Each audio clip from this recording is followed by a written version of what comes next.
More dust continues to settle as we're heading on into week 2 of this format, and you know, I'm intrigued so far. Make sure you guys smash the link, crap out of that subscribe button so you guys don't miss out more awesome content. So another round of next play has come and gone here, and let me tell you, this new meta, it's got problems. It's got a lot of problems. So yeah, make sure you guys smash the link, crap out of that subscribe button so you guys don't miss out on more awesome content. Your most represented deck here is actually Hi, Ubel. How are you? Also, I feel like representation in terms of numbers for players is down a lot more for this. I understand that, 20 people from 30 is a little bit of a loss out here. And this is one of the more large tournaments that people kind of come out to. So that's got some odd numbers here. I don't necessarily like that. Then we have Rescue Ace coming in at 3. And then it looks like we had 2 Pendulum, 2 Novox and Friends, so Voiceless, and 2 Flamberge Dragon out here.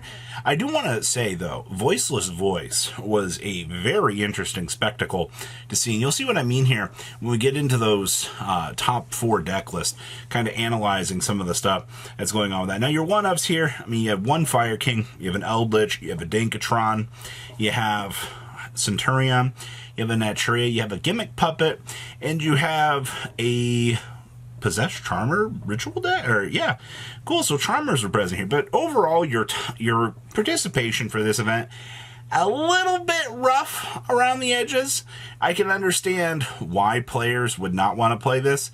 Kind of the same thing we're dealing with over here in America. I wonder if shareholders are gonna just look at this and go, what's going on here? Why are these why are there such low representations out here? Like, I don't actually understand this. I wonder. Maybe the format's dog water. All right, now, your top 7 here. I don't know why they do a top 7, but I guess numbers just work out for the X1s or something along the way. But you will have Voiceless Voice sitting at this dinner table. Both of your Voiceless Voice players came in with a vengeance here, kind of overturned a lot of things here, and honestly, I'm very surprised about this. I think having Voiceless Voice having this kind of resurgence, because most tier lists put Voiceless like near the very bottom. Like, the deck does not have a solid chance to really shine anywhere. So the fact that we're seeing, this deck sitting here at such a high representation is very interesting. And of course, still have 2 Ubel decks. I feel like that's not going to change. Like, the whole Ubel Fiend toolbox that this deck has evolved into is still going to be one of the strongest meta challengers for a while. But do take, where'd the flame guys at? Where's our Snake Eyes? And they're not present here, actually. Snake Eyes finally looking like it's getting knocked around a little bit off the pedestal, but Rescue Ace over here coming back with a vengeance. That set 4 with that Fiendsmith combo that they have to go through and set up these crazy boards at the end. Yeah, I mean, a free set 4 to give you all that back row to start paralyzing your opponent with, and then the Fiendsmith stuff giving you, a board full of monsters. It's kind of like we're back to where we were just a year ago, actually, in terms of that deck. So very interesting to see that we've come full circle here. And then our Pendulum build did get the chance to shine here. So, no Snake Eyes, no Fire Kings, but, you still have the Rescue Ace deck getting a chance to shine.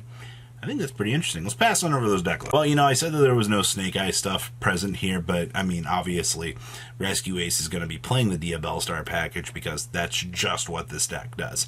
You need those consistency-enabling pieces to kind of get your foot in the door, to make those boards that you want to see.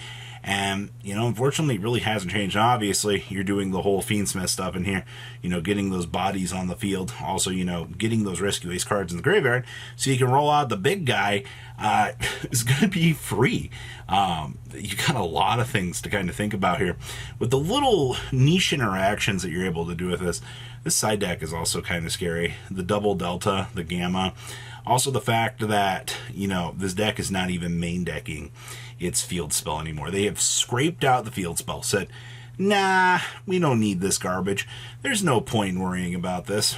Understandable. Have a nice day. It's just that level of consistency that has been upgraded so easily for this deck to just be able to play through. I'm impressed. I really am. Now, our second place list here is some Voiceless Voice shenanigans for you. I do see, well, first of all, this is kind of old reliable at this point.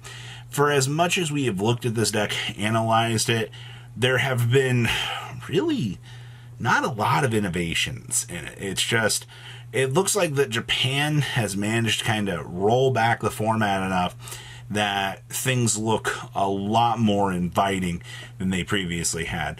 Also, the OCG has to play the double extra with the one pot of prosperity instead of, being able to do the triple pot of prosperity for the absolute filtering options. That's a pretty big thing. Also, we're doing 2 pre-prep in here, which I think is fine. All the standard spell ratios, I think, look fine for this. Down in the extra deck, Herald, Chaos Angel, all the fun things that you want to know. You do get the chance to see Azalea getting some action here. I do see this build is actually sporting off some Solemn Judgments in the side deck. It's actually a little bit of an extra defensive piece, just to kind of make sure that, depending on your matchup, you have the Skull Guardian that you can kind of protect your investment and do your thing. Third place here. Wow, Fiend box did not have a amazing showing for this. So this is kind of how the TCG is expecting to have this deck land here and what you're going to be, wanting to evolve with. Now, interestingly enough, there's only 2 copies of Engraver in here for the Fiendsmith, which means maybe you don't have to pick up 3 copies of the Fiendsmith stuff for, just having the full combo. The fact that you could get away with having that difference of numbers could save you a lot of money. But of course, you've already got to pick up 2 Phantoms anyway. So if you're shaving off a little bit of the fat in terms of the numbers and ratios in that department, I can get behind that. That's pretty good. I also see hand trap ratios, a lot of 2-ofs here. You have the 2 Drolls, the 2 Nibs. Of course, we're also playing 1 Tack Talents. I feel like 1 Tack Talents, even though, we want that card limited to 1, so many builds are just cutting it down. They're like, all right, we'll play the 1-of, get it over with, and call it a day. Outside of that, I do like the more chummies down there. But all right, our next list here, out of top 4, wow, this is a little bit cooler here. So we do have another Voiceless Voice list, still doing the 2 Skull Guardian, the 2 Sarvis, but this build's doing something a little bit more out of left field here. They are playing Ashes with the new Trap card.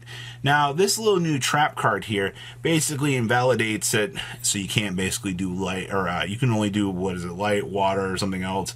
You can't do dark effects. Yes, some of your extra deck does have composite dark effects, and those effects could come up, but the thing is, you want this card to be another hand trap so you can punish your opponent. And it did do good enough here to pressure its way on into the top 4 of this event. Like, you can't underestimate the fact. Also, while a lot of people look at this trap card and they're like, hey, it's not that great. Understandable. I can see why people would think that, but we've had things like Melodious out here that have been testing the waters with this, and they've been having, a form of success with it. So I think it's worth looking at, but that's your top 4. Now we have one more list out of this event. Didn't necessarily do the best, but I wanted to toss it in here because it's kind of cool. We have Sulfa Chords with a combination of Melodious cards. Now, we've seen a couple people talking about the idea of, messing around with the Sulfa Chords just as like good stuff, generic pendulum pieces to kind of try to make a cool pendulum board at the end. They obviously, this did not have the best record, but I still wanted to showcase. Also, this build's really, really cheesy. We're playing a copy of the Supreme King Zark trap card in here. We're trying to pay half, cheese out of Zark. I don't know why we're doing that, but maybe it's just their thing. Sometimes you look at these sorts of things and you're like, hey, let's play this tech choice and see if we can pull it off. But alas, I think that this is kind of a cool idea. I wish we had Electromites so we could test out things like this, but who really knows? So What do you guys think about these lists? Please leave a comment down below, tell me what you guys think, and I will see your beautiful faces back here in a day, guys. Patrons, thank you.